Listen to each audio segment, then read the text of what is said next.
proteinuria masiva. Esto pues es una pérdida excesiva de proteínas a través de la orina. Esto se va a dar por un problema que ocurre en los filtros de los riñones, que no son capaces pues, de retener las proteínas, sino que por ende pues, las van a dejar filtrar y que salgan a través de la orina. Las causas más frecuentes asociadas a este síndrome son las mutaciones de los genes que codifican para las proteínas que regulan y estructuran la barrera de filtración glomerular. Además pues, de este síntoma característico también se da la presencia de hipoalbuminemia, que es la disminución pues, de albúmina en la sangre.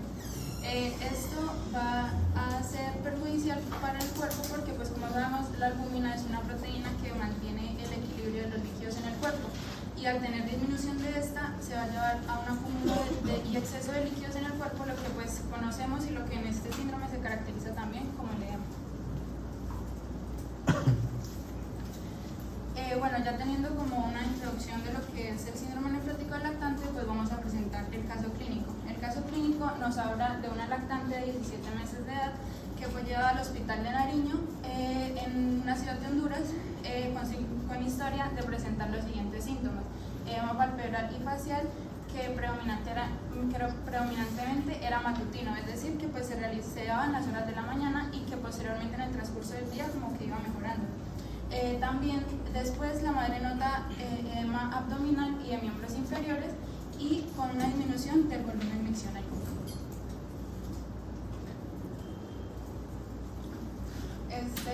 Al conversar con la madre, pues ella niega antecedentes personales o familiares que puedan ser pues relevantes para esta patología, comentando que tuvo sus controles prenatales sin anormalidades y que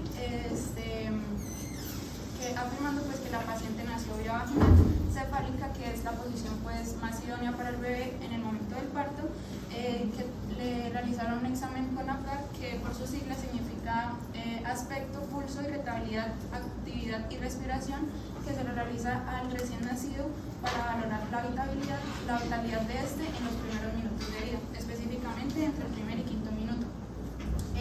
Este resultado arrojó un número entre 8 y 9, que es pues en condiciones normales y pues da señal de que el recién nacido estaba bien. Ya pues con esto comentado podemos afirmar que la paciente pues nació sin complicaciones y que tuvo un desarrollo normal hasta el día de hoy.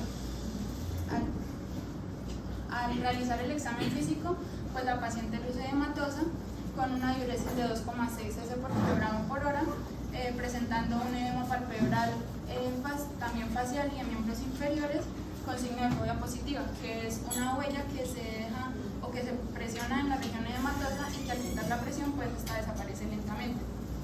También se encontró con unas cifras tensionales elevadas para su edad. Sabemos que pues, la presión arterial normalmente es sobre 80, pero como este es un caso de bebés, entonces pues se le recetó enalapril por esta presión arterial.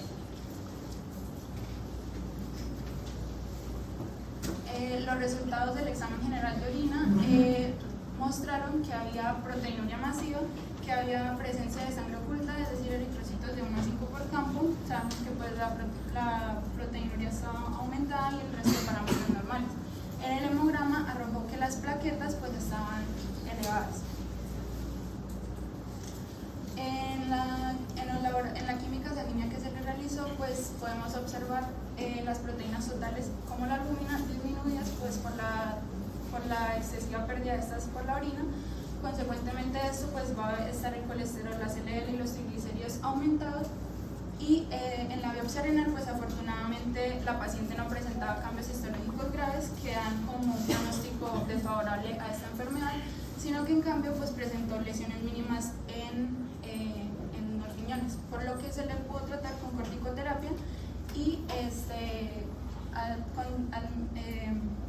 consiguientemente a esto pues también durante la estancia hospitalaria requirió 3 dosis de albúmina humana al 25%. Es importante comentar que en este hospital los exámenes genéticos no estaban disponibles, entonces lo que no nos puede dar como una causa o qué fue lo que conllevó a que la paciente pues presentara este síndrome. entender un poco más pues, la fisiopatología de esta enfermedad, es importante volver a resaltar pues, cómo es que funciona la fisiología normal de los riñones. Entonces, pues sabemos que el riñón va a recibir el 25% del gasto cardíaco para cumplir funciones como la de filtrar los desechos y el exceso de líquido en la sangre para mantener pues, este balance hemostático. También, pues, además de esta función, pues, va a desempeñar otras funciones como la regulación de la presión arterial y la producción de hormonas vitales para la salud. Entonces, pues sabemos que el riñón va a estar compuesto por una cápsula externa, una corteza, una médula, los cálices menores, los cálices mayores, que posteriormente pues, van a desembocar en la pelvis para formar el uréter.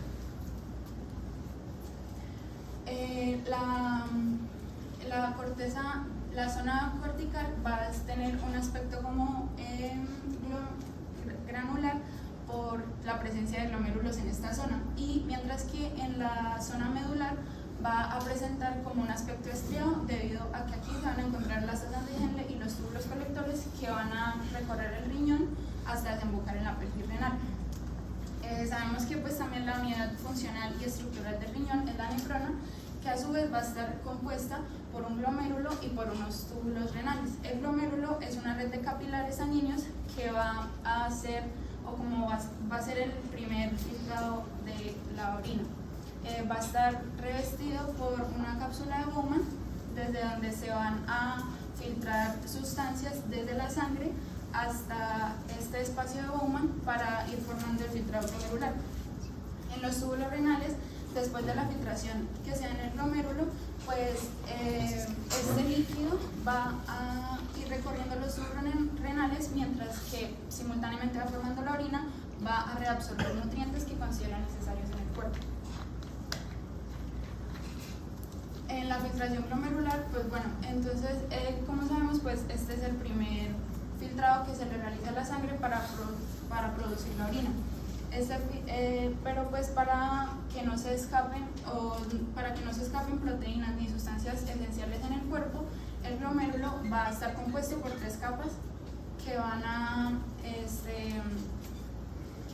proteger y van a retener los compuestos celulares para que pues estos no se filtren y no vaya a haber una pérdida excesiva de estos a través de la orina. Estas capas van a ser tres principales, pues van a ser 3. La primera va a ser la fenestración o poros de las células endoteliales glomerulares. Estas van a tener su permeabilidad no muy selectiva, permitiendo que pasen la mayoría de solutos de menor tamaño. En la membrana basal del glomérulo, esta va a impedir como la filtración de proteínas cargadas electronegativamente, porque pues la composición de esta membrana le otorga una carga electronegativa, haciendo que si llega a pasar alguna proteína que se filtró por las fenestraciones, pues no vaya a pasar por esta y se repele.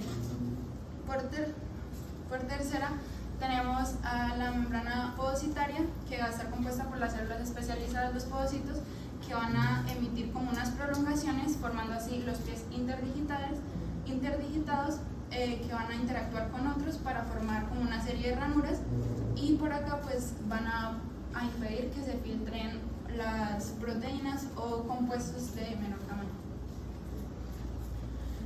Otro aspecto que hay que tener en cuenta y muy importante en el riñón es el aparato yuxtaglomerular. Es un aparato, una estructura que se va a componer principalmente de 2 células.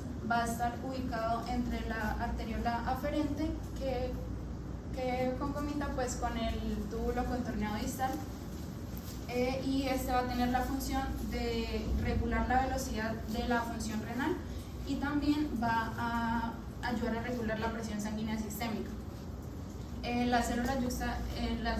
Los dos tipos de células que hay en este aparato son las células yuxtaglomerulares y las células de la mácula densa.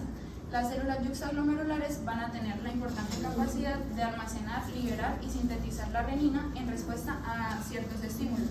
Cuando digo a ciertos estímulos, me refiero a la disminución de la presión arterial, o cuando sensa que hay disminución en las concentraciones de sodio en el túbulo distal. Tenemos también las células de la mácula densa.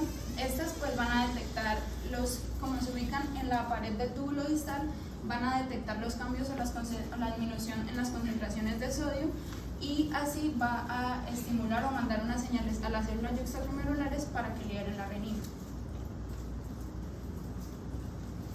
Bueno, en la reabsorción y secreción, que es uno de los pasos finales que se realizan, se va a dar, como su mismo nombre lo dice, la reabsorción de sustancias y moléculas que el cuerpo considera necesarias para el organismo, dejando así solamente como un plasma. Cuando me refiero a plasma, me refiero a que solo va a quedar electrolitos y agua para que se excreten a través de la orina.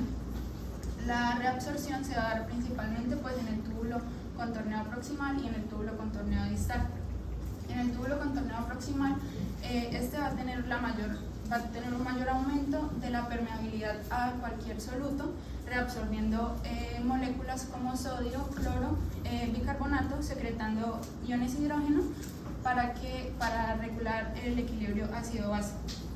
En el túbulo contorneado distal, este va a ser menor permeable al agua en comparación con el túbulo proximal, y sin embargo pues también se van a reabsorber sustancias como el sodio, el calcio, secretando potasio e hidrogeniones pues para mantener este equilibrio y según el cuerpo lo necesite.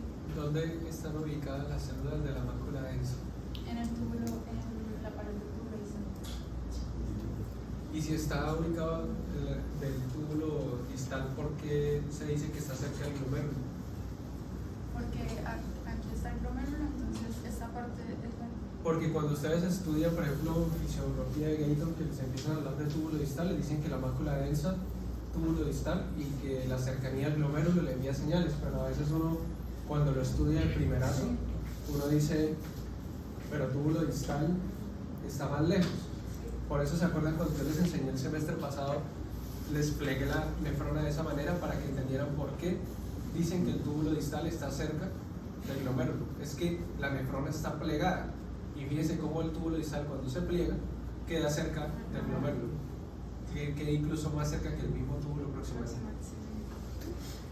Bueno, en los ramos de la ANGL tenemos que en el ramo descendente este va a ser mayor permeable al agua, permitiendo pues reabsorción de algunos solutos, mientras que en el ramo ascendente este va a ser impermeable al agua. Por último pues tenemos el túbulo colector.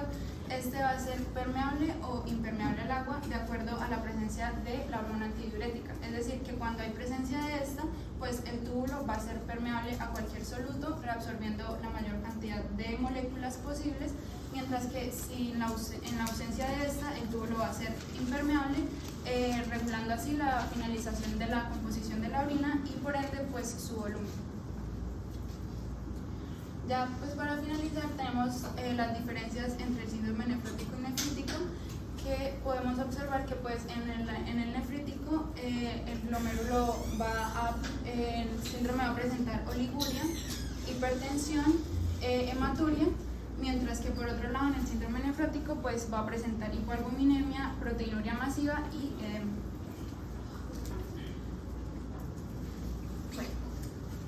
Entonces, ya en materia de explicar bien como tal lo que viene siendo el síndrome nefrótico, vamos a tener primero que entender más o menos cómo es la circulación renal, porque ya como les había comentado Saray, el riñón tiene la misión como tal de filtrar la sangre, excretar desechos y volver a su flujo normal pues en esta circulación.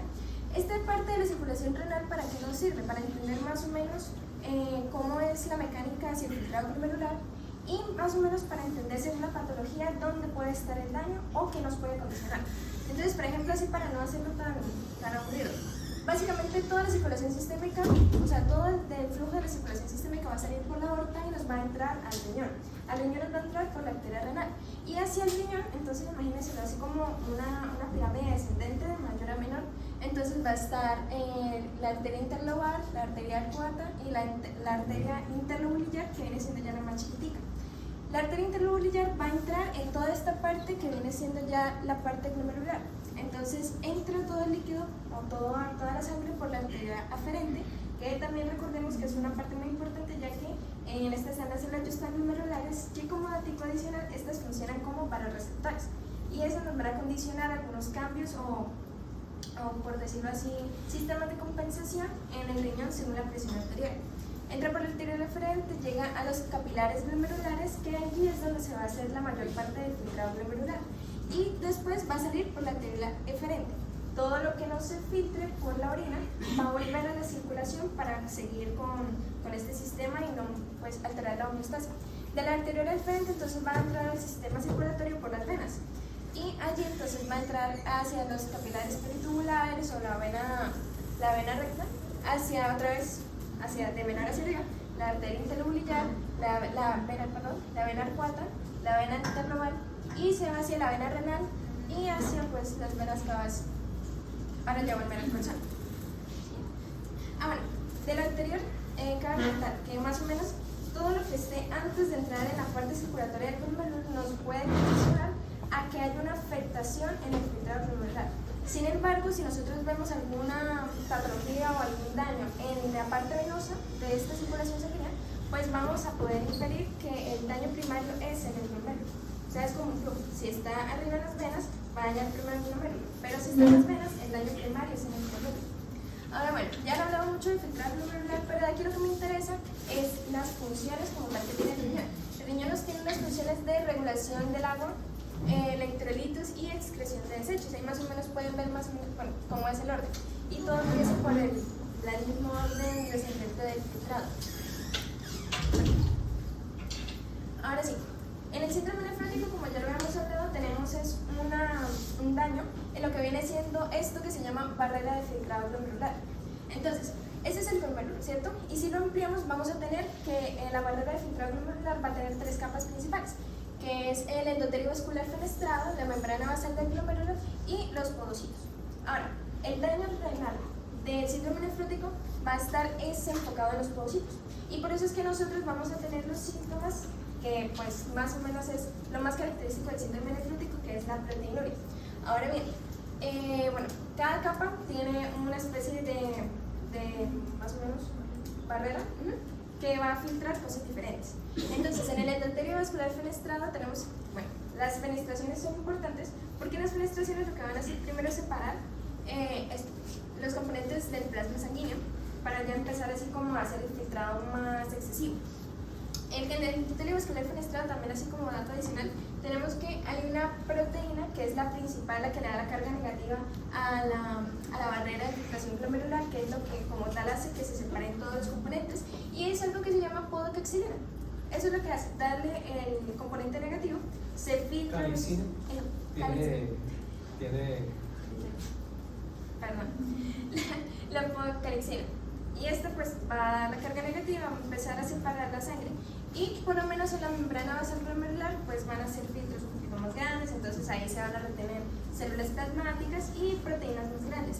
Y cuando se llega al glomérulo, pues va a la parte del podocito, ya vamos a tener que lo que se llama la filtración de proteínas. Por ende, si tenemos un daño en el podocito, lo más lógico que tengamos es una proteinuria con poquitas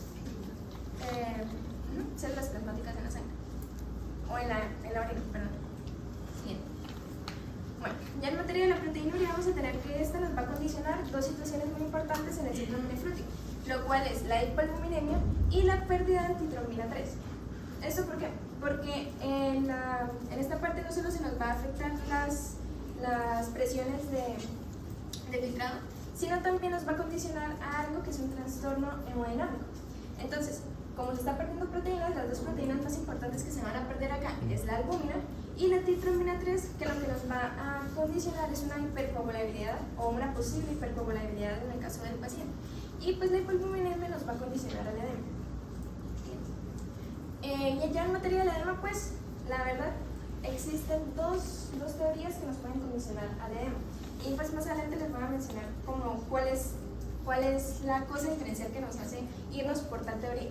Existen dos teorías, la teoría de Landerfield y la teoría del overflow.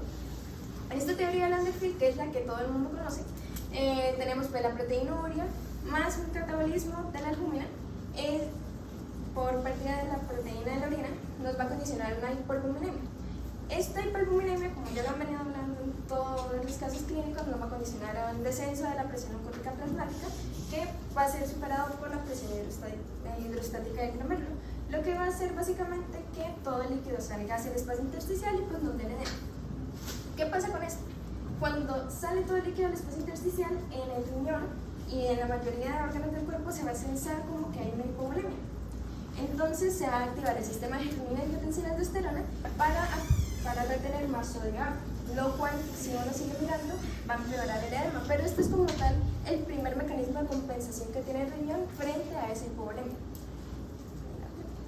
Y después tenemos la teoría del overflow, que es más que todo cuando no hay un daño, cuando se presenta un daño directo en el túbulo renal. Entonces, en esto pues básicamente nos dicen que va a haber una retención renal de sodio y agua que se va a sensar como una hipervolemia y por ende va a haber una supresión del sistema renina-angiotensina aldosterona. Sin embargo, igual como aún hay un aumento de la presión hidrostática del glomérulo, va a condicionar el edema. Es básicamente todo lo contrario al anterior. Sin embargo, en este caso clínico, sabemos que es una teoría del overflow, sencillamente porque en la biopsia renal nos dice que la paciente tiene una lesión de cambios mínimos. Y esta lesión de cambios mínimos básicamente nos está diciendo que no hay un daño generalizado en el riñón y que por ende, pues el daño principal o el edema va a estar condicionado por el desequilibrio de la cantidad de proteínas. O sea, ¿ella cuál aplicaba? ¿La primera o la segunda? La primera. Esa es la que a mí más me gusta. Yo no estoy de acuerdo casi con la otra, me siento más cómodo con la primera, porque es que creo que explica la mayoría de cosas. Sin embargo, la segunda teoría surgió precisamente por pacientes que no les darían casi daño renal. Sin embargo, yo no estaría de acuerdo con un paciente que tiene proteinuria, cómo no se va a activar el eje renina-angiotensina. Para mí es muy difícil de concebir esa idea. Pues a mí me gusta más la primera. Bueno, ahora pues, como hablando un poquito más en los... Perdón, Miguel, una pregunta para Lady. ¿Y por qué la activación del eje renina-angiotensina empeora el edema? Así. Empeora el edema, la activación del eje, porque es que en la activación del eje renina aldosterona por lo general se va a primar la reabsorción de sodio. Sí. Y pues eso va a hacer que por la presión osmótica pues salga más agua del espacio intersticial. Entonces es un círculo vicioso. ¿Pero por qué hay empeoramiento del edema con eso? Porque La aldosterona. Porque van a liberarse hormonas que lo que van a hacer es, bueno, por ejemplo, en el caso de la vasopresina, o sea, el eje renina-angiotensina aldosterona, con la activación de la renina va a condicionar a la producción o la liberación de dos hormonas, de la vasopresina y de la aldosterona. La vasopresina lo que hace es estimular la inserción de apopolinas que van a llevar todo el agua. ya, entonces con la activación del eje tenemos aumento en la reabsorción de líquido, porque eso me empeora el edema. La presión que, hidrostática de los capilares. ¿Y por qué otra razón? No orina. Porque también se va a disminuir la cantidad de orina que se está excretando. Entonces, Bueno, eso y aumenta la presión hidrostática. ¿Y por qué el aumento de la presión hidrostática me empeora el edema? Ya una, por lo que ya dije. ¿Por qué más? ¿Por qué el aumento de volumen en sangre me empeora el edema? Porque hay más proteína. Dilucional. Ese es el segundo que quiero que me tengan en cuenta. Uno, porque aumenta la presión hidrostática y fuga de plasma, que es el que ya hablamos. Y hay otro que uno suele olvidar y se olvida mucho. E incluso yo a veces cuando lo explico, llego a la casa y se me olvidó decirles.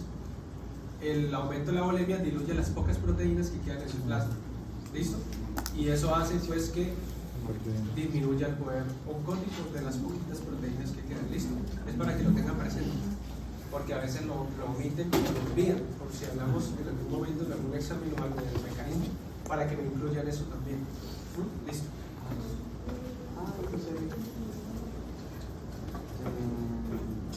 Bueno, ahora voy a hablar un poquito acerca de pues, los mecanismos de regulación que tiene el organismo y cómo estos pueden influir un poco en la sintomatología, en algunos valores de los signos vitales que pues, presenta el paciente. ¿Sí? Se nos explicaba que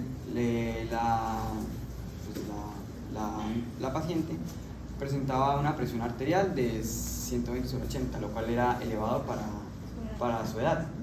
Por ende, pues me gustaría como explicar un poco por qué se podría decir que la paciente presenta una hipertensión o qué mecanismo influye ahí.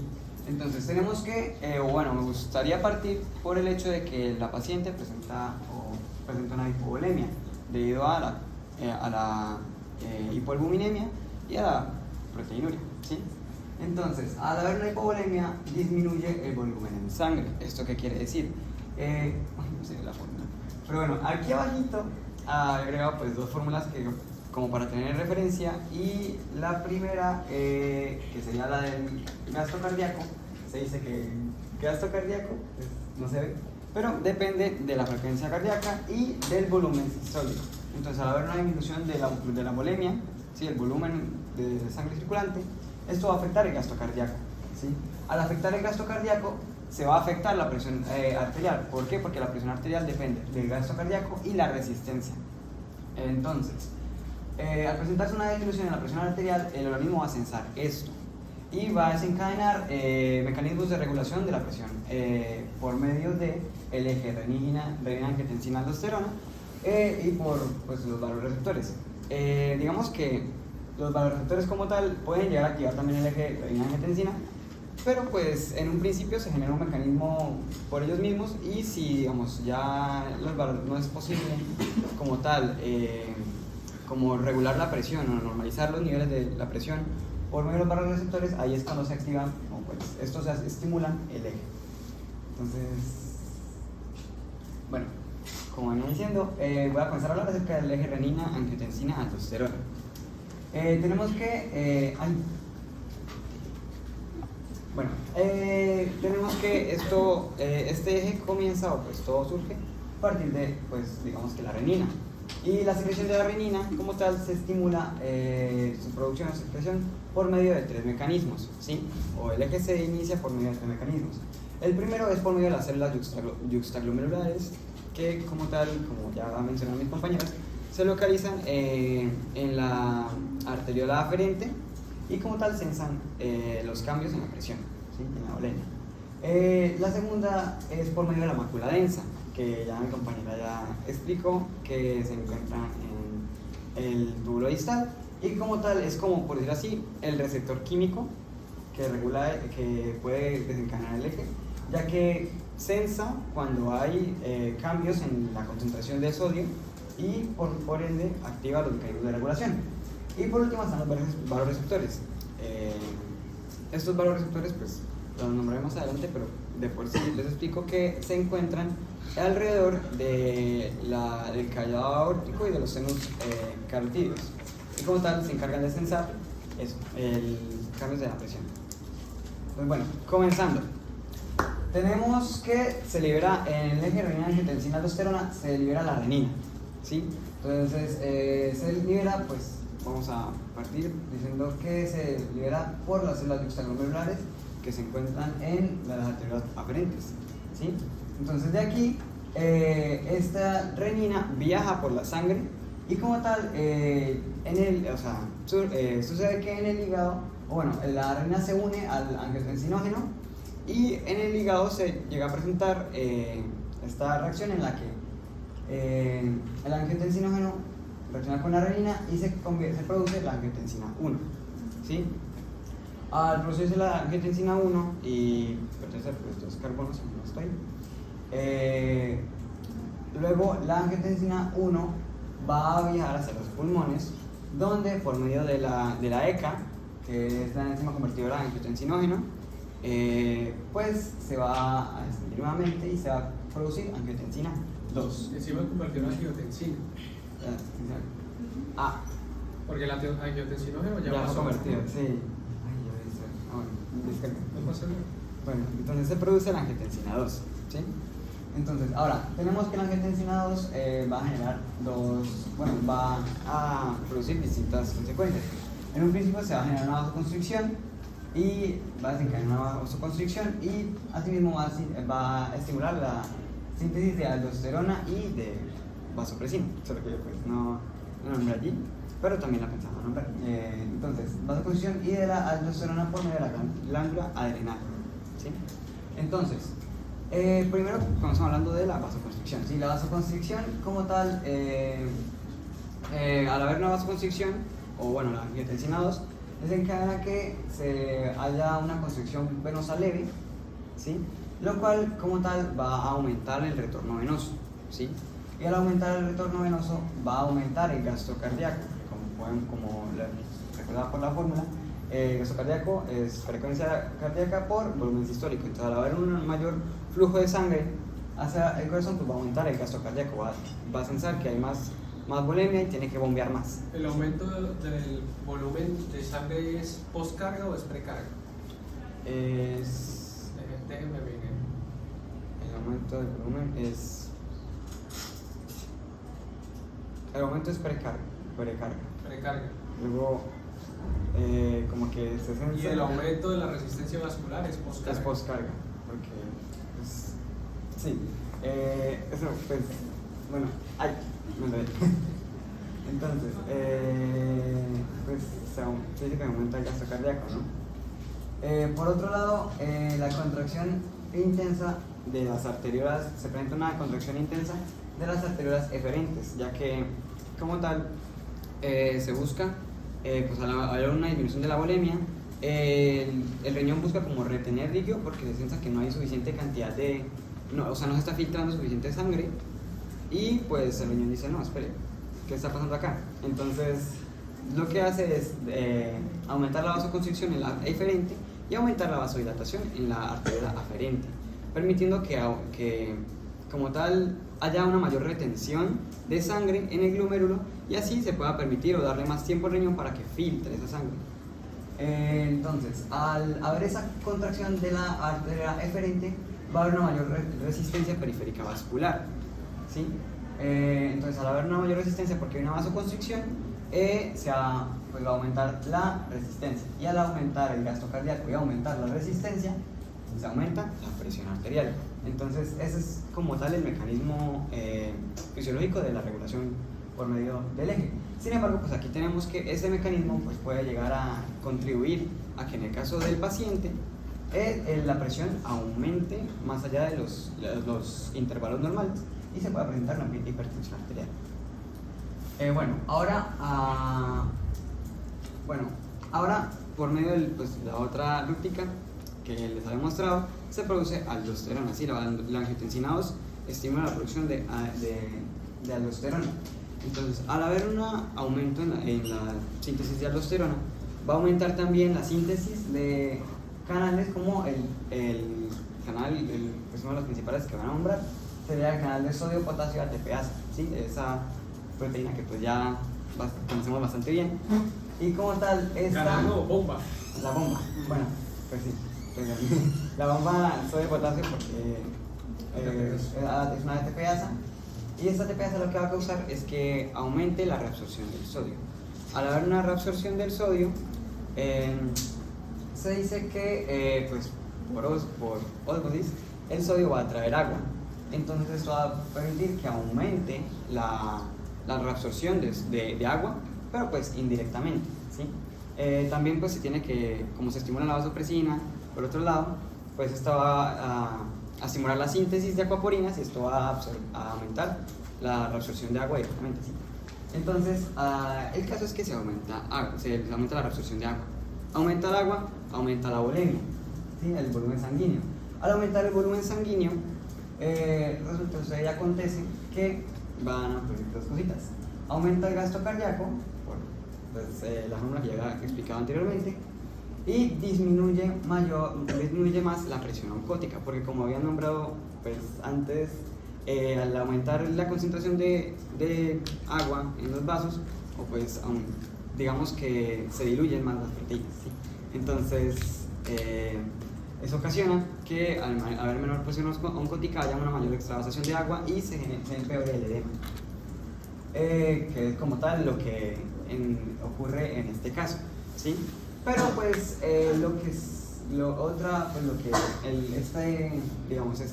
este mecanismo busca realmente es aumentar el gasto cardíaco debido al aumento del volumen, ¿sí?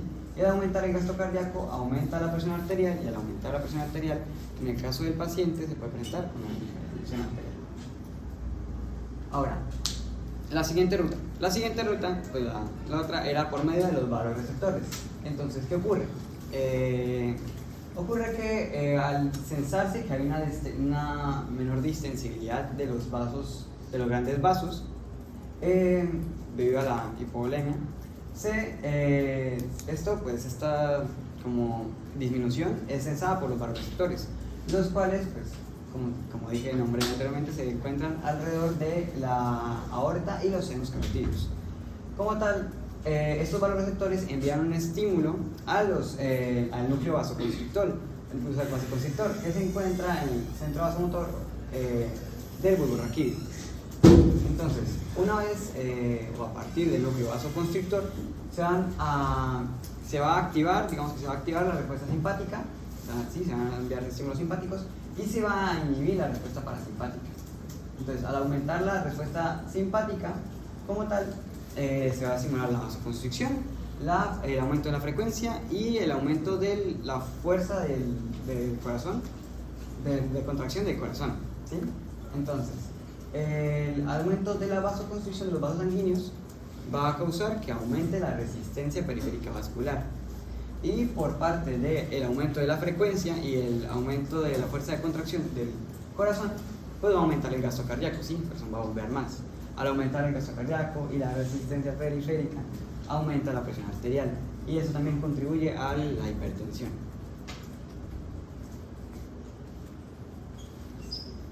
Bueno,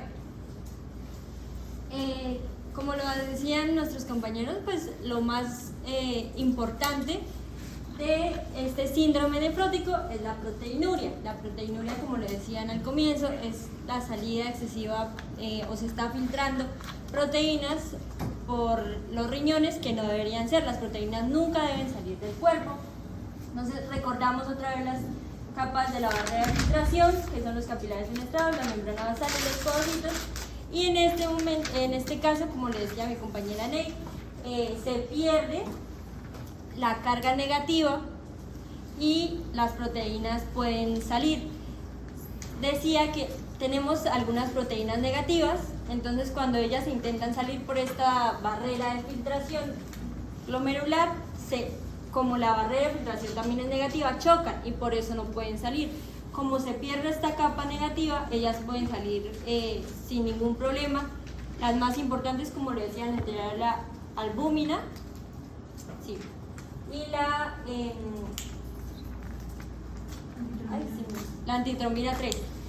Entonces, estas son las más importantes, pero no significa que son las únicas que van a salir, lo que genera un síndrome nefrótico y una proteinuria masiva. Siguiente. Entonces, tenemos, como lo decían todos mis compañeras, daño en los podocitos. Los podocitos se rompen, se puede salir. Entre más tiempo se deje la lactante, que tiene 17 meses, salir, pues también los agujeros se van a hacer más grandes. Entonces, tenemos ese daño, lo que hace un aumento de la permeabilidad capilar. Sale. Vamos a tener la proteinuria, lo que va a generar en nuestro cuerpo una hipoproteinemia. Esta hipoproteinemia es una baja proteína, van a haber bajas proteínas en sangre y van a llevar a distintos como desenlaces. El primer desenlace que se va a formar es una desregulación entre las proteínas procoagulantes y las proteínas anticoagulantes. ¿Por qué? Porque el cuerpo lo que está botando principalmente son las proteínas anticoagulantes. Entonces, ¿qué pasa? Un dulce. Y el que levante la mano primero. ¿Qué pasa cuando tú botas proteínas anticoagulantes y quedan proteínas no coagulantes? Pues el endotelio se vuelve procoagulante, no tiene ese balance entre anticoagulante y procoagulante. ¿Y qué podría pasar? Pues que se formen trombos, tres y coágulos donde no ven. Tenga fe que yo voy a preguntar así, ¿no? Bueno, además de esto, que es lo más importante, Está bueno.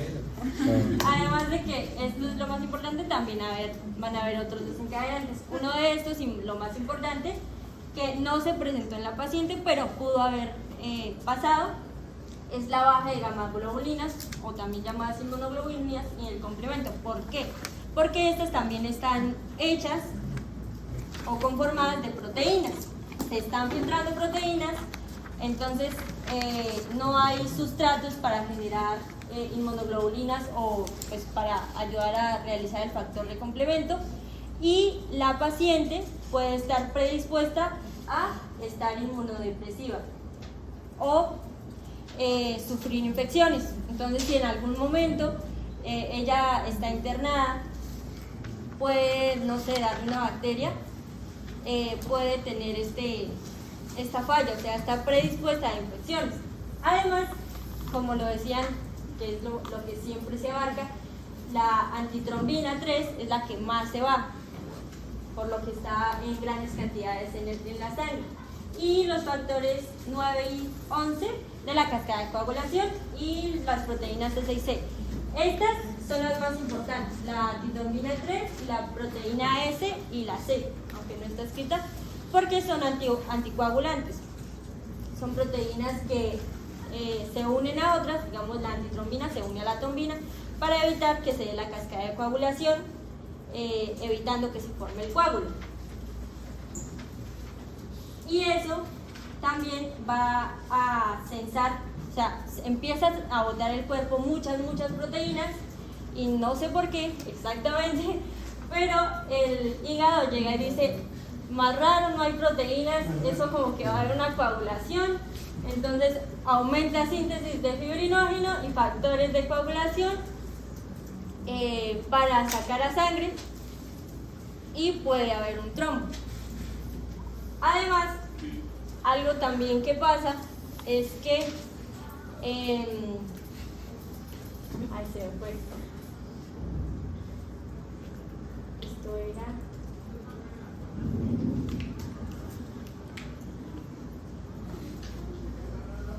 La tiene nerviosa Miguel.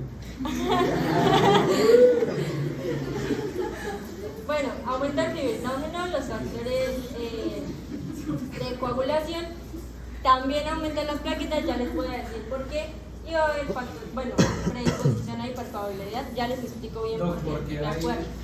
porque hay aumento de lípidos, colesterol, porque hay hipercolesterolemia en un paciente con síndrome nefrótico. Sí, es que pensé que de pronto esa era la parte que se le estaba viendo. No es ahorita, a la de los lobos. Y un descenso de proteínas transportadoras, porque también todos son proteínas, puede dar hipocalcemia o osteopenia en el caso del niño, lo que puede retardar el crecimiento de la bebé. Una anemia porque se pierde la proteína transferrina, y la transferrina pues es la que lleva el hierro, entonces puede generar una anemia. O déficits nutricionales por la pérdida de vitamina D, porque la vitamina D también es una proteína que se va, en este caso. Siguiente. Además, lo que les quería contar sobre esto es que tenemos que tener en cuenta o entender que las enfermedades no se llevan por separado, o sea, no es como que se daña una cosa, después la otra, como siempre ha dicho el profe. Digamos, una enfermedad desencadena diferentes síntomas. No es que vamos, como él siempre nos ha dicho, si la persona tiene o la niña tiene hipertensión, se le trata la hipertensión, después se le trata, no sé, el edema. No, todo está relacionado, porque aquí lo tenemos.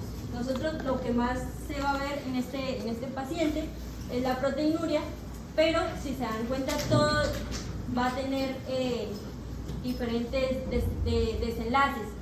Nos puede dar la deficiencia hormonal, la susceptibilidad a infecciones, el edema, como le decía Miguel Ángel, el estado procoagulante, que ya se los voy a explicar de modo más específico, y además dislipidemia, y pues llegar también a generar trombos. ¿Por qué? Porque nosotros esa proteinuria, pues lo que dice el profesor, desciende la presión oncótica. La presión oncótica es que nosotros tenemos proteínas dentro del flujo sanguíneo que evitan que esa sangre se salga de las venas o de las arterias. Entonces no se sale, pero si tú botas las proteínas, pues esa sangre dice como, ay no, yo no voy a seguir por aquí, me quiero salir. Entonces se produce el edema. Pero además se aumenta la síntesis hepática de fibrinógeno, lo que puede traer a consiguiente coágulos y agregación plaquetaria. ¿Por qué? Ahora sí ya me acordé. Porque en la cascada de coagulación nosotros vamos a tener que cuando se forma un coágulo, cuando se va a formar un coágulo, las plaquetas empiezan a estar como alerta porque ellas sacan un factor. Uno de los factores que encontramos en la coagulación cuando se realiza tanto de manera intrínseca como extrínseca es el factor 3. Ese factor está como ahí, a la espera de nosotros nos vamos a hacer coágulo o no vamos a hacer coágulo. Y además nosotros también en este paciente vamos a tener una predisposición a trombo porque como sacamos mucho líquido y vamos a tener edema, vamos a tener éstasis y también la sangre va a quedar muy viscosa. Entonces aumenta el fibrinógeno. Aquí también nos muestran los factores que se van por la sangre, que es el factor 9, 11 y 12, que son muy importantes, el inhibidor de la calicreína, el activador de plasminógeno, todos ellos disminuyen, y la antitromina 3, que es la más importante.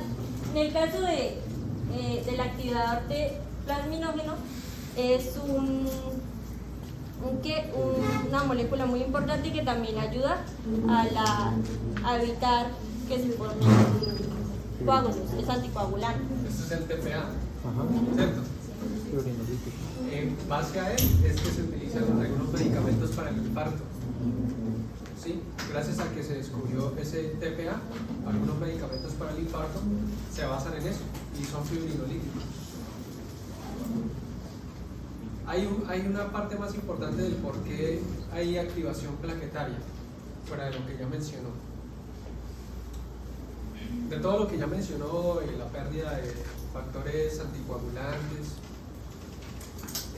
todo esto, hay una razón más poderosa o igual de poderosa de por qué hay activación plaquetaria en ellos. ¿Por qué creen?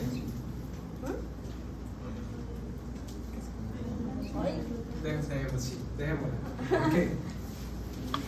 Profe, pues yo estaba buscando bien harto porque había aumento de plaquetas, pero siempre decía como lo mismo, que el síndrome hepático da aumento de plaquetas. O sea, por todo lo que mencionó es cierto, pero se le está pasando algo importante, básico.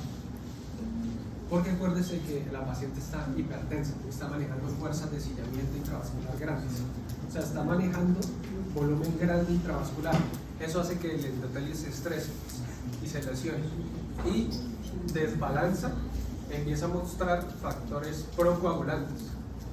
Y aparte de eso, algunas células pudieran desprenderse, algunas células endoteliales pudieran desprenderse, dañarse y mostrar el factor tisular que está debajo de las células endoteliales, y eso es lo que puede condicionar que se activen las plaquetas. Ah, ok. Sí, porque yo creí que no se alcanzaba a dañar el endotelio. No, sí puede haber lesión endotelial importante, sí puede haber.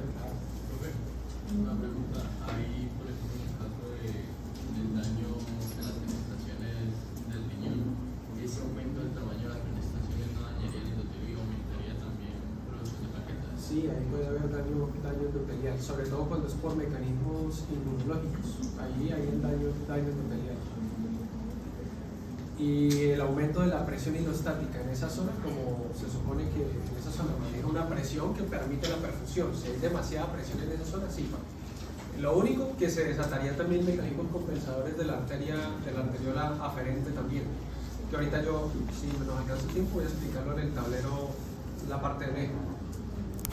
Pero, o sea, ahí hubiera, en la parte del glomérulo, pudiera expresarse de pronto factores procoagulantes por daño endotelial, sino que como incrementa la presión hidrostática, también hay una, por decirlo así, vasoconstricción refleja de la arteriola aferente para proteger de todo ese flujo que está llegando.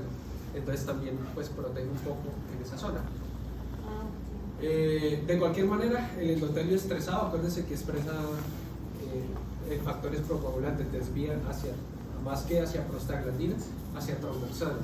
Algunas se pueden desprender, otras se pueden dañar y mostrar el factor tisular que está debajo del endotelio. Por eso es que las plaquetas se pueden pegar, se activan y esa activación plaquetaria le dice al cuerpo que necesita producir más plaquetas y produce plaquetas y puede haber cierta elevación del recuento plaquetario y favorece más los trombos. No se les olvide siempre un mecanismo fisiopatológico relacionar todo, porque si usted no relaciona algo, se le puede escapar y usted de pronto no puede explicar algo como eso. Sí, claro, porque yo sí lo hablábamos cuando lo estábamos desarrollando, pero yo dije, no creo que se dañe tanto. Sí, claro, porque es un endotelio, por ejemplo, en ella, ¿cuánta presión arterial puede tener un lactante? Como 85 sobre 90. Por ahí eso. De pronto un poquito, a veces hasta más bajo. Y Mael está manejando sistólicas de 120. Imagínense, ¿usted cree que un endotelio que no está acostumbrado a esas presiones en ella, esas altas presiones, lesionan el endotelio? Claro. Lesionan el endotelio. Entonces, eso es lo que puede estar sucediendo. Listo. ¿Y sabe cuál es la otra también? Que como está perdiendo proteínas, por ejemplo, como el complemento y proteínas inmunológicas, se hace susceptible a las infecciones. Y al hacerse más susceptible a las infecciones, infección igual a inflamación, inflamación va de la mano con coagulación. En esta no perdió el complemento, pero si pierde, puede perder el inmunoglobulina. ¿No perdió? No puede ser un caso que se puede presentar, que lo dije, pero no lo. Listo, eso tenerlo presente.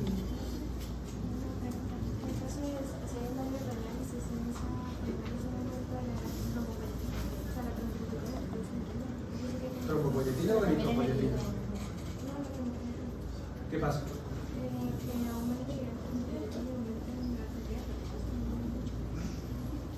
¿Cuál es la pregunta? Sí, también. Sí. Y a nivel renal también habría elevación de la eritropoyetina, porque como se está perdiendo ferritina, se sensa una anemia. Entonces incrementa la producción de eritropoyetina. Profe, ¿puede repetir la pregunta? Es que no. Que ella me dice que con Fenel, Que si por el daño renal puede haber un aumento de producción de trombopoyetina. que ella me dice que eso ella quiere decir que si las plaquetas, el aumento plaquetario pudiera explicarse por aumento de la trombopoyetina o aumento de los factores para la producción de plaquetas. Y pues sí tiene razón, porque por el mismo daño renal pudieran que se estén perdiendo este tipo de factores y lo que hace es estimular aún más para que se produzcan más plaquetas. Y yo le digo que también pudiera haber aumento de la eritropoyetina porque la paciente tiene anemia. Eso es lo que ella me está diciendo, que si eso pudiera explicar el aumento de las plaquetas. Sí, casi que por varios mecanismos uno pudiera explicar el aumento plaquetario. Sin embargo, si ustedes encuentran un paciente que no tiene elevadas las plaquetas, pues no se asusten, cada paciente es distinto. ¿Sí? Yo les pido que ustedes conozcan diferentes vías porque los pacientes son diferentes. A veces ustedes encuentran pacientes con insuficiencia cardíaca que no tienen edema de miembros inferiores, sino que están fríos. ¿Sí? Si ustedes conocen la fisiopatología, al derecho y al revés, pueden explicar el por qué un paciente puede tener diferentes síntomas. Entonces, para que, ¿cuál es lo que yo quiero? Que entiendan tanto de fisiopatología que si un paciente se les sale como de la normalidad, ustedes entiendan que pues, no es nada extraño, sino que la fisiopatología en cada paciente pues, puede presentarse de manera distinta. Un paciente puede tener acá, puede tener un paciente trombos por pérdida de los factores, a veces y a veces no. Puede encontrarle usted que solamente tiene el edema, la hipertensión y no tiene nada más. Otros pueden llegar con infección porque están perdiendo inmunoglobulina. ¿Sí? Todo depende. Pero si usted conoce la enfermedad, digamos, si conoce la fisiopatología y más adelante en clínicas conocen la enfermedad, yo acá les enseño fisiopatología y cuando ustedes llegan en clínicas leen la enfermedad, ya saben por qué se da, pero las guías les empiezan a explicar las diferentes presentaciones clínicas de cada enfermedad. Entonces ustedes complementan con eso, para que no se asusten si un paciente llega con unas cosas sí, otras cosas no, o a veces presenta más hipercoagulabilidad que otra cosa, o a veces puede presentar incluso más sangrado. ¿Sí? Eso. Ya.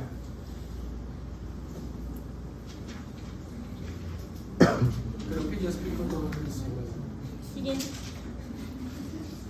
Bueno, ahora, en el caso de esta paciente, pues ella no llegó a presentar trombos, pero digamos que es muy susceptible a que ellos se formen.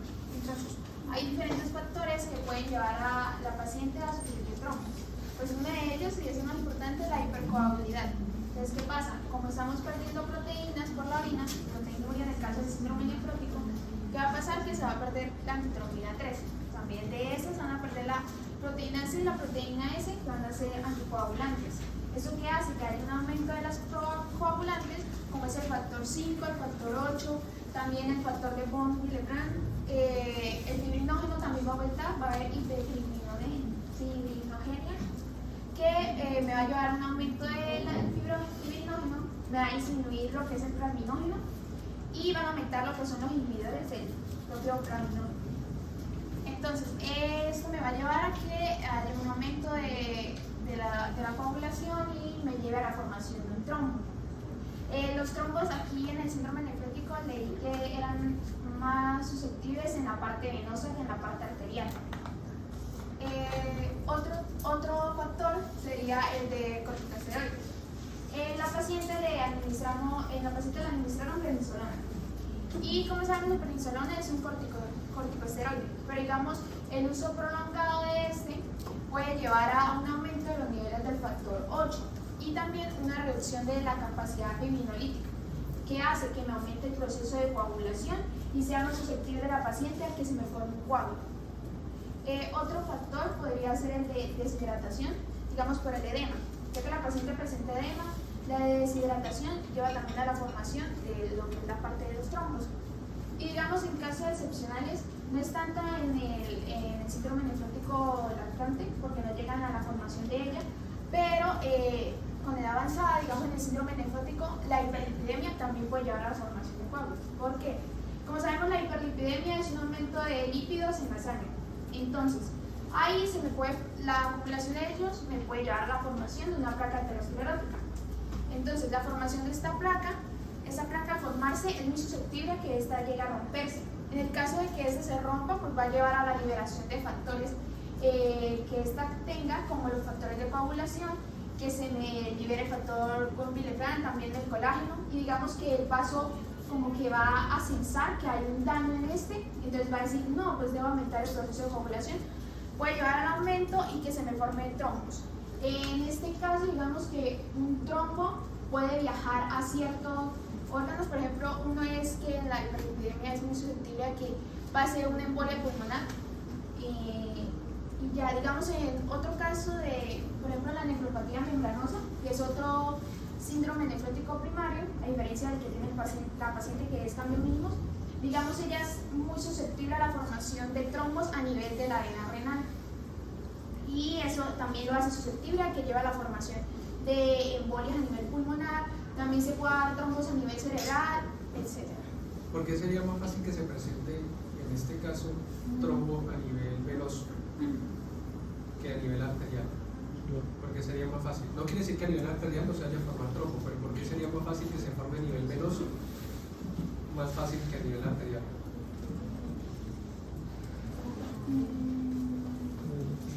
Por el flujo que ya va. Dejemos a Carlita. Pues en este sería. El mismo capítulo de fisiopatología por ahí en alguna parte se nos dice.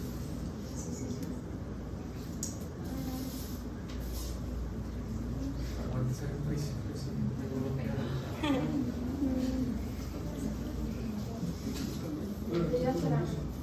La vena es más fácil, es más delgada, es más susceptible a que se le un trombo, ¿no?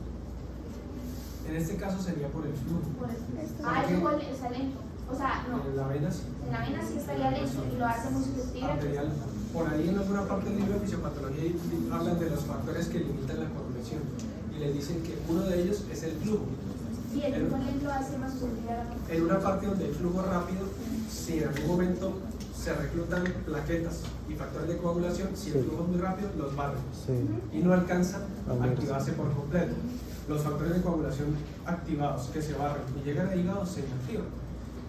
Entonces, en este caso, como ella está en un estado hipervolémico y está manejando presiones altas, su corazoncito todavía puede está respondiendo porque no ha entrado todavía en insuficiencia cardíaca, maneja presiones altas a nivel arterial, por lo tanto si en algún momento llegara a haber algún reclutamiento, se barre.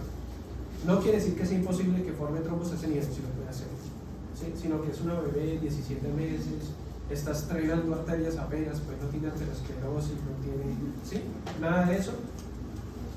El endotelio puede estar lastimado, puede ser que estar mostrando factores procoagulantes, pero la misma alta presión los barre. Y a nivel venoso ya hay una presión mucho más lenta a nivel venoso, entonces es mucho más susceptible, como dice Carla, de que haga ya un trombo escénico, ¿sí? ¿Cuál es la otra razón, Carla, de que el aumento del colesterol y los lípidos puedan inducirme un aumento de la coagulabilidad o un estado de hipercoagulabilidad? Hay lo de hiperlipidemia. Entonces, digamos, en este caso, pues como sabemos, hay un aumento de lípidos en el vaso, debido a que, digamos, uno de ellos sería un aumento de síntesis de proteínas en el hígado. Entonces, como estamos perdiendo proteínas, el cuerpo va a tratar de buscar una homeostasis, porque va a necesitar energía. Entonces, el hígado lo que hace es como ver que hay bajas proteínas y lleva a la formación de más lípidos, pero digamos que como hay pérdida de proteinuria, se van a perder los lípidos transportadores, ¿sí? Los transportadores de los lípidos, que son las pérdida de proteínas, no de proteinuria. Pérdida de proteínas. No me coloquen eso así en el consejo, que es que me duele el estómago cuando yo veo eso.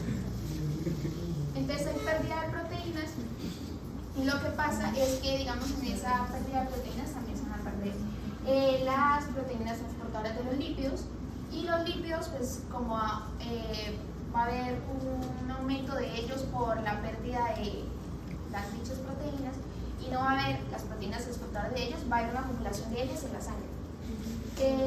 Y luego, digamos que va a haber un descenso, pues por eso, porque no hay quien me transporte o me metabolice lo que son los lípidos. Y digamos que en el caso de la hiperlipidemia me puede llevar a también una lipiduria. ¿Por qué? Porque como sabemos hay un aumento de lípidos en la sangre. Estos pueden ir hacia la parte renal y como hay un exceso de ellos pueden ir hacia la parte renal y entrar en lo que es la filtración glomerular debido al exceso que tienen y esto salir por la orina. Ya, pero ¿cuál es una otra razón de por qué los lípidos me pudieran llevar a un estado de hipercoagulabilidad? Creo que porque pueden... Pero debemos sacar un momentico para que a ella no se le olvide nunca la respuesta. ¿Por qué? ¿Por qué unos niveles elevados de colesterol me pudieran llevar a un estado de hipercoagulabilidad? Sin hablar de la placa de ateroma, bueno, que sí, que puede llevar a una placa de ateroma, todo eso, pero ¿por qué otra razón? Mucho más simple y física.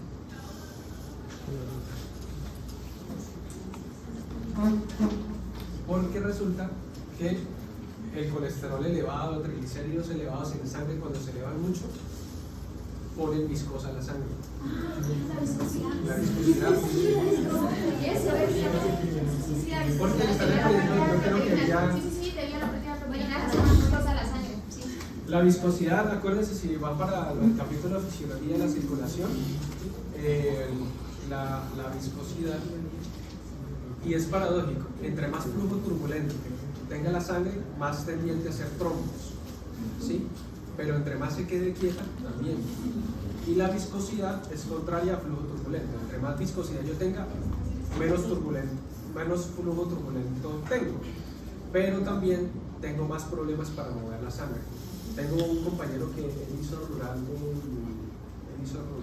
en Agua Clara, que hace rato.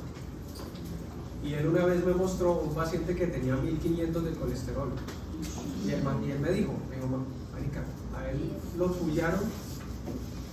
Primero era difícil de que saliera sangre. Cuando ya empieza a salir, sale de color amarillo.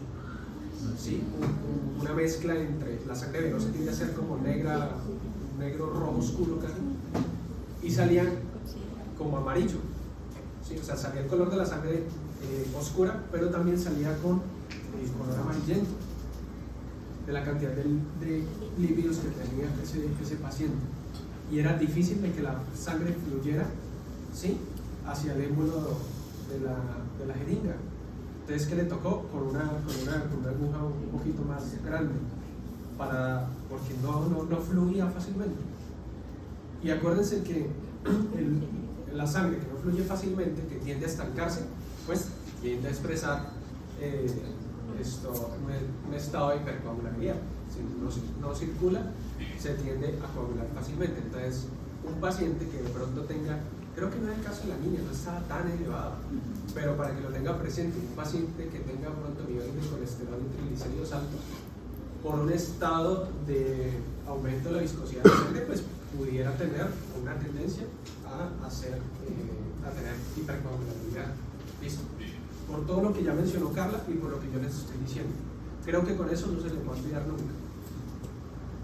Y lo que Carla les quiso decir es que los pacientes con síndrome nefrótico, como están perdiendo albúmina, el hígado entiende que se está quedando sin proteínas, entonces él aumenta la síntesis de proteínas.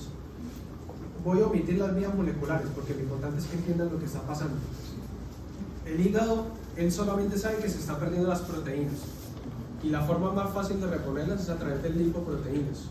El problema es que las reponen con lipoproteínas de baja densidad.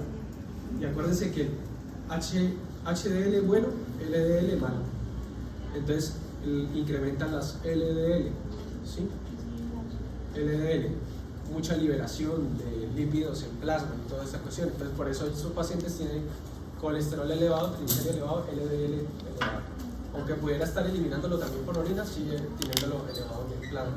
Pero que también decían que es porque como la proteína se pierden proteínas transportadoras de aquí, de las apoproteínas.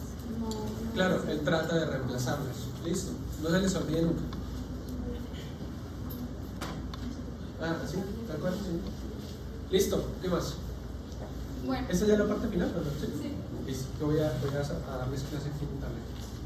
Bueno, ahora voy a hablar sobre las mutaciones, que es un factor importante a tener en cuenta en este síndrome. Para recordar, el síndrome nefrótico pues es una afección renal que va a afectar, se va a ver caracterizado sobre todo por la pérdida excesiva de proteínas, que sería la proteinuria. Además se va a acompañar de síntomas como hipoalbuminemia, hiperlipidemia y edema, claro. Entonces, en lactantes este síndrome puede tener diversas causas. Sin embargo, pues el origen más asociado pues es de un origen genético. Es por esto que se han identificado diversas mutaciones que se dice que afectan sobre todo a los podocitos, que son las células especializadas de la barrera de filtración glomerular, entonces de los riñones. Sabemos que en el glomérulo normal la barrera de filtración glomerular está compuesta por el endotelio, la membrana basal glomerular y los podocitos. Entonces, una lesión o una afectación en estos podocitos es lo que va a condicionar como tal este síndrome, porque va a producir pues la proteinuria. Esta lesión pues también puede ser resultado, como mencionaba, de un mecanismo genético o mecanismos inmunológicos. Bueno, ahora sí, los genes más asociados a este síndrome son NPHC1, NPHC2, WT1 y LAMP2. NPHC1 va a codificar una proteína que es muy importante para la formación de estas uniones de hendidura entre los podocitos. Entonces, si hay una mutación o una alteración en este gen, lo que va a pasar es que esas uniones de hendidura pues van a estar deficientes o no van a funcionar bien o incluso pueden estar ausentes, haciendo que pues haya una pérdida de la protección de la barrera de filtración glomerular, dejando que pasen más proteínas hacia el espacio de filtración, provocando una proteinuria.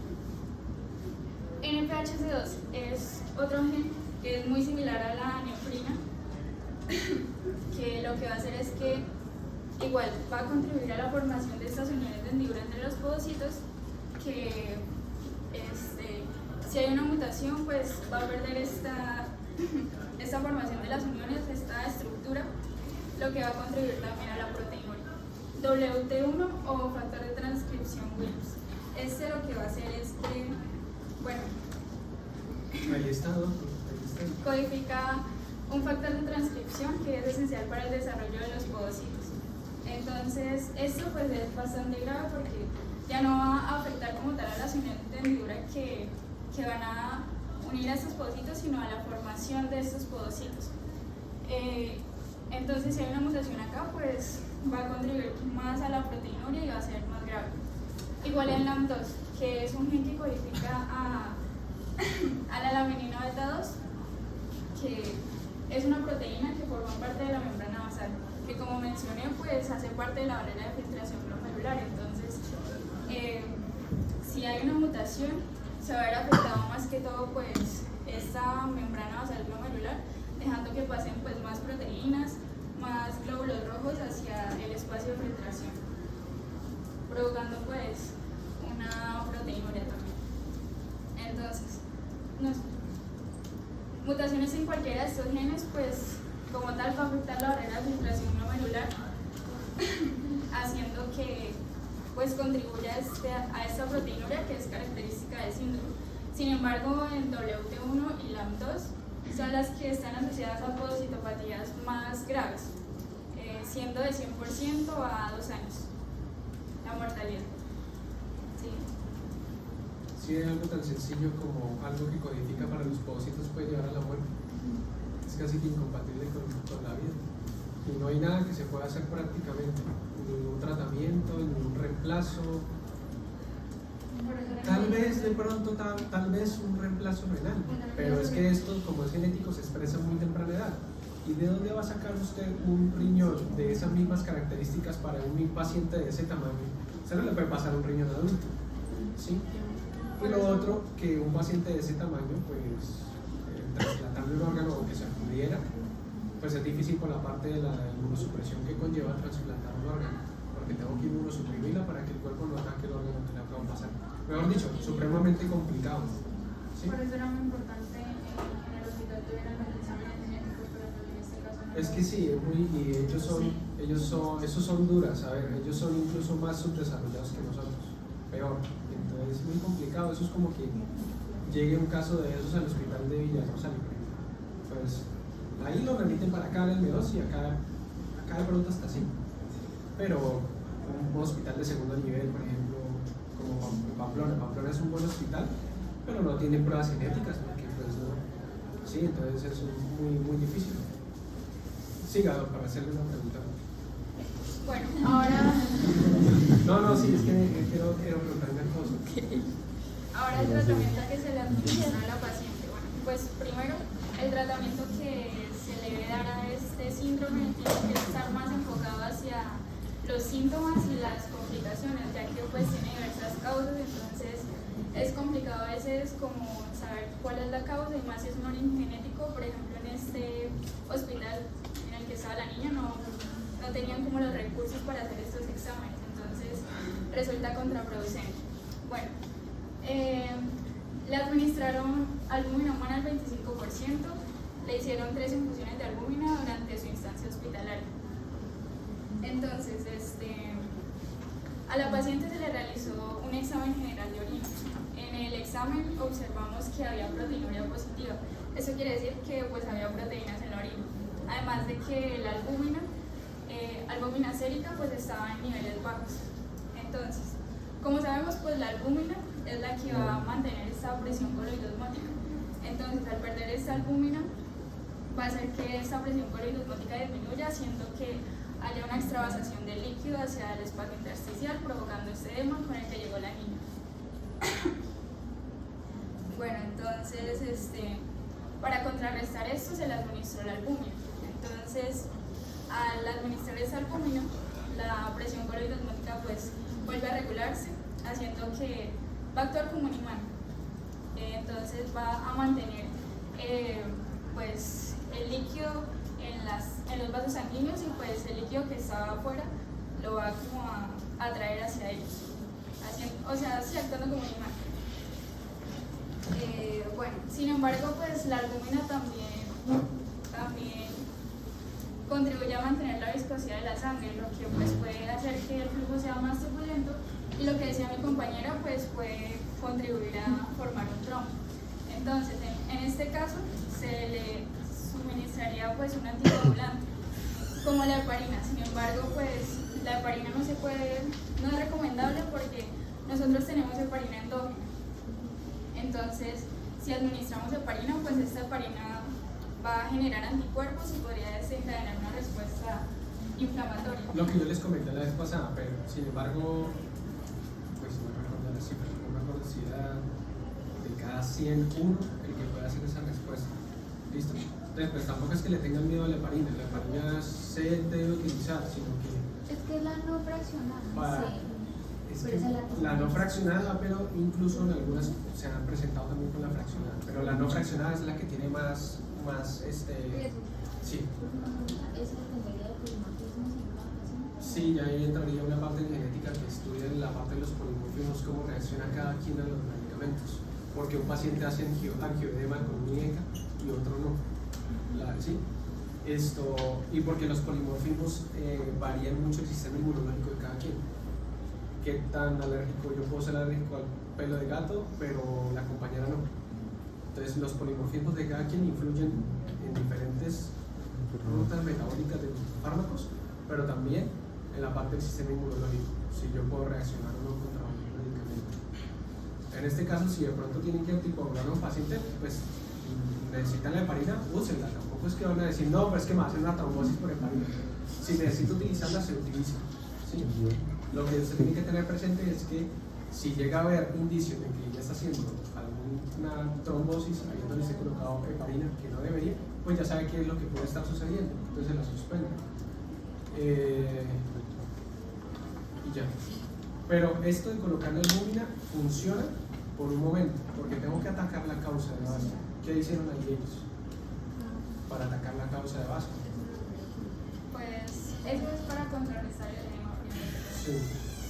Luego, ahora entonces, un reemplazo de la heparina podría ser la warfarina, que también es un anticoagulante que funciona para prevenir una trombosis. Bueno, entonces también se le recetó al paciente enalapril, que es un inhibidor de la ECA, de la enzima convertidora de angiotensina. Entonces, la paciente pues llegó con una presión arterial de 120/80 y como decían, pues para ser una lactante es bastante elevada porque lo normal debería estar entre 90/60 a 105/70. Entonces, como el enalapril actúa sobre el sistema renina-angiotensina-aldosterona, lo que va a hacer es que cuando este sistema se quiere activar por una hipovolemia, que pues podría estar causado por el edema, por la pérdida, por la extravasación del líquido, entonces se sensa una hipovolemia, se quiere activar el eje, la renina convierte la angiotensinógeno en angiotensina 1, y al momento de actuar la ECA, que sería para convertir esta angiotensina 1 en angiotensina 2, pues no va a poder actuar, o sea, no va a poder producir esta vasoconstricción y esta estimulación de la aldosterona. Entonces, en vez de eso, pues se va a terminar este proceso, no se va a completar el proceso y va a haber una vasodilatación. Doc, si quiere en esa, porque yo ahorita voy a dar la clase con el tablero de eso, entonces si quiere en esa no se detenga tanto. Sí, bueno, entonces provocaría la vasodilatación y disminuiría pues la presión arterial gracias a este medicamento.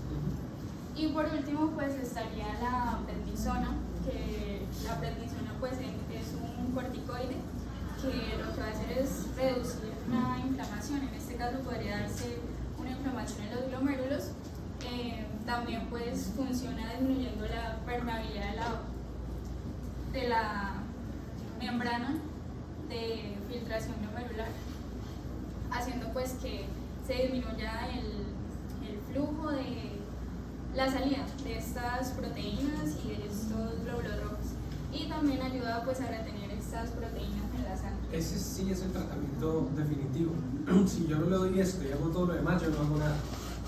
Yo mejoro a la paciente de pronto un momento, sí, la presión arterial está mejor, sí, todo lo demás, hasta llegar de pronto hasta pudiera darle salida y ella va a regresar. Ese es el tratamiento final.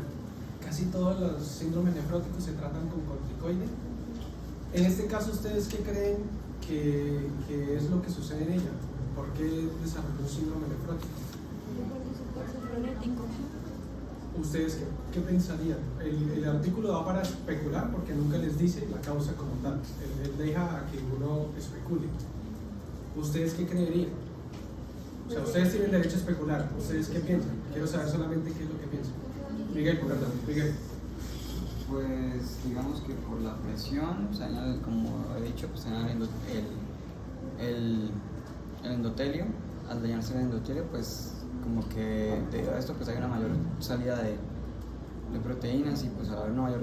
No, pero la causa no inició, o sea, esto causó la hipertensión no causó esto, porque qué niña de esa edad yo voy a tener hipertensión. Hay algo que me está causando la lesión primaria. Puede ser genético porque como las dos hijas son que sea inmunológico, que sea genético, ella no tenía antes. Yo pensaría también por la edad y tiene 17 días de nacida.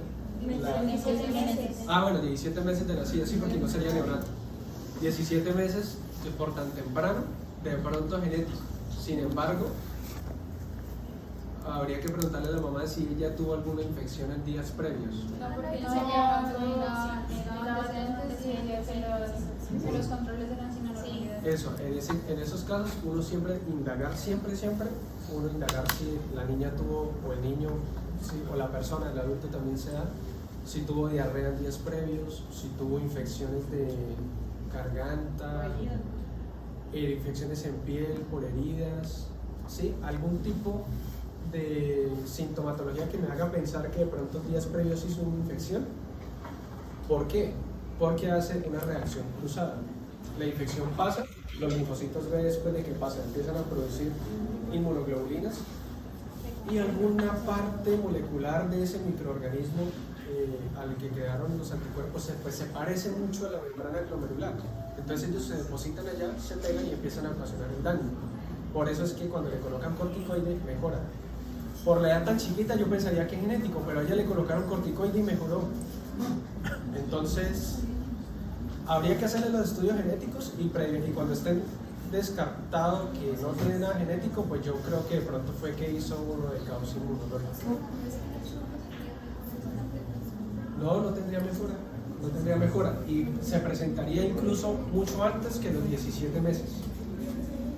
Tiene algo genético, por ejemplo, el que dijo la doctora de ausencia de porocitos y va a esperar hasta los 17 meses para presentar síntomas, no creo. Lo que causaría la infección glomerulonefritis por estreptocócica. Por estreptocócica, sí, aunque también puede ser del posterior en infección por campylobacter, por ejemplo, que produce una diarrea, por muchas cosas, a veces incluso virales pueden ocasionar. A veces pacientes solamente dicen, no, empieza y usted indaga, y él solamente tuvo los días, una semana antes, dijo, no, yo tuve un episodio de congestión nasal, malestar general y rinorrea. Y ya, síntomas catarrales, y hace ese tipo de reacciones. Ellos mejoran con corticoides. Si usted no le coloca corticoide, eso va a seguir. Usted puede colocarle Videca, puede colocarle incluso la albúmina si está muy llevado. Pero si usted no le coloca esto, pues muy difícil. No va a continuar. Si yo dejo que esto continúe mucho tiempo, sí se vuelve irreversible. Pero si yo actúo en los primeros días y la inflamación cesa, él puede volver a recuperar incluso los rangos de proteinuria normales. Porque yo tengo, si yo me hago un examen de orina ahorita, yo iba a encontrar proteínas. Lo que pasa es que las encuentro en rango fisiológico, ¿sí? En rango normal. Entonces vuelve a la normalidad. Pero si yo la dejo mucho tiempo, la inflamación crónica, ¿qué causa? Fibrosis, reemplazo por células fibróticas, calcificaciones, y ahí ya se vuelve irreversible. Pero esto en el caso de que lleva una semana así, 5 días, 4 días, yo le coloco y mejora y regresa otra vez a su función normal. ¿Por qué la pérdida de proteínas en el caso de la coagulación son anticoagulantes? O sea, es por el peso molecular. Pensaría yo que por el tamaño y peso molecular y de pronto también un poco por la carga. De pronto eso tienden a ser más negativas que las otras. Ya tocaría entrar ya a la parte molecular a ver el por qué. Yo también ahorita que estaban exponiendo a ellas, yo dije, tiene que tener una razón. Y la razón tiene que estar en la carga. Todas tienen carga negativa, ¿sí? aunque algunos alcanzan a tener incluso cargas positivas, pero carga negativa o por el tamaño molecular, ¿sí? Porque si ustedes se fijan hay factores de coagulación que sirven como ensamblaje para los demás, son más grandes que nosotros, entonces por eso pensaría yo de pronto que más por los anticoagulantes que por los procoagulantes, porque creo yo, estoy casi seguro, de pronto puede que me equivoque, que los factores de coagulación tenderían a ser más grandes.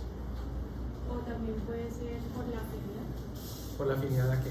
O sea, pues porque siento yo que los procoagulantes van a tener más afinidad a adherirse a la pared de los vasos. Pero si no estoy...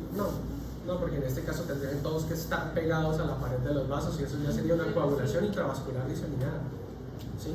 Ahí tocaría entrar. Lo cierto es que es más los mecanismos antitrombóticos que se pierden que los protrombóticos. Señora, ahora sí. ¿Se le fue? Bueno. Sí, entonces en este caso pues tocaría ver porque ella mejoró cuando le colocaron corticoide. ¿O no dice? Su estancia hospitalaria fue de 6 semanas. Entonces, no decía. Y después le dieron salida. Bueno, mejoró con eso.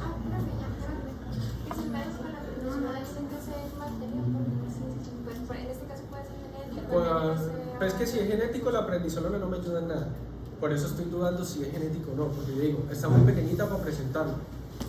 Pero si es genético, ¿por qué va a esperar 17 meses a presentarlo? Y si es genético, ¿por qué mejora con prednisolona? ¿Sí?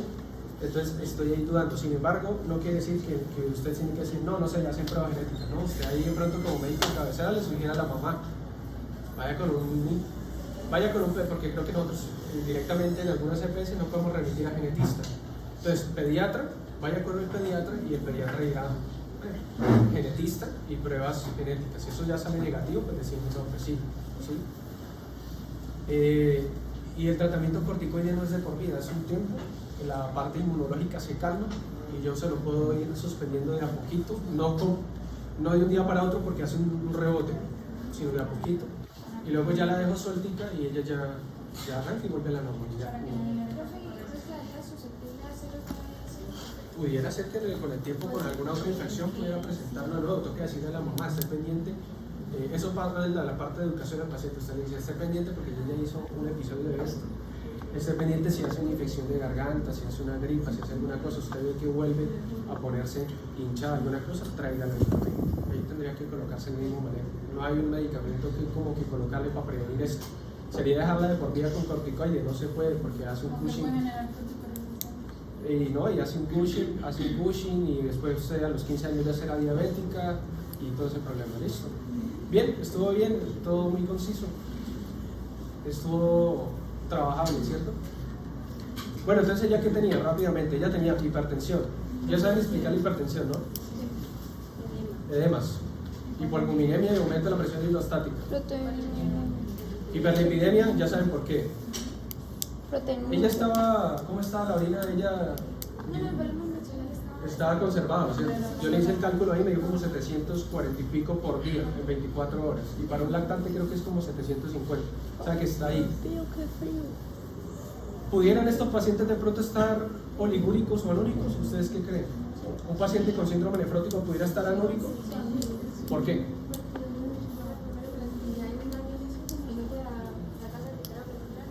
Más que todo por la activación del eje, porque acuérdense que el eje lo que busca es retener líquido, entonces no es compatible tener activación del eje y seguir orinando bastante.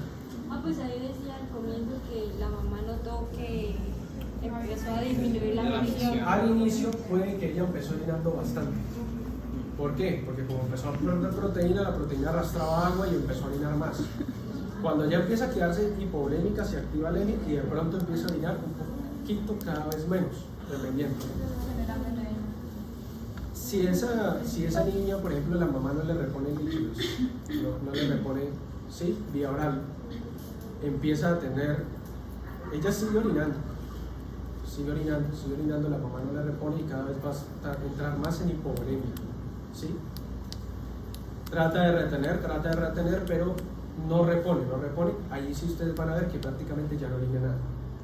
Acá sigue orinando porque la mamá le sigue reponiendo, ¿sí? Pero hay mamás que no crean, hay mamás que dicen, no, pero es que les va a pasar con los niños con diarrea.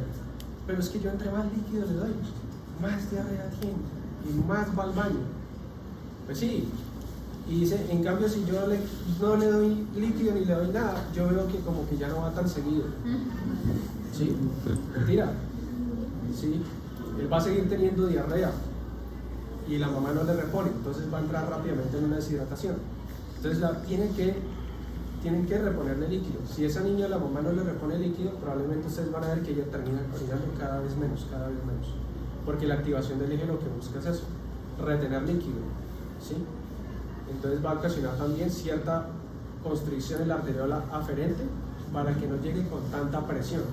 Vuelvo y le digo acá, aferente, porque en el otro video, por ejemplo, estaba medio dormido y dije aferente.